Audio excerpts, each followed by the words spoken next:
लोगों से क्या पूछ रहा था तू? राजू राजू नहीं राजू भाई मारो राजू भाई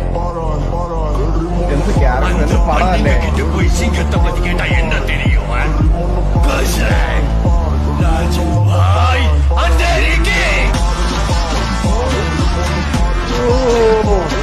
ഈ പടം ഇറങ്ങിയപ്പോ നിങ്ങക്ക് ഓർമ്മയുടെ തരത്തില്ല കേട്ടാ ആ സമയത്ത് ഉത്സവത്തിനൊക്കെ മറ്റേ മാലയുടെ അറ്റത്ത് മറ്റേ ഒരു രൂപയുടെ അതുപോലെ ഹെയർ സ്റ്റൈല് പിന്നെ വേറെ കേട്ടാ മറ്റേ വായിക്കാൻ ടൂത്ത് പിക്ക് വെക്കൂലേ അതൊക്കെ വീട്ടിൽ പ്രാക്ടീസ് ചെയ്ത് അണ്ണാക്കിലൊക്കെ കേറിയിട്ടുണ്ട് ടൂത്ത് പിക്ക് അതിങ്ങനെ നാക്കിനകത്ത് ഇങ്ങനെ മടക്കിയിട്ട് ഇങ്ങനെ വെളിയിൽ എടുക്കേണ്ട കിടില പടമായിരുന്നു തീർച്ചയായിട്ടും ഇത്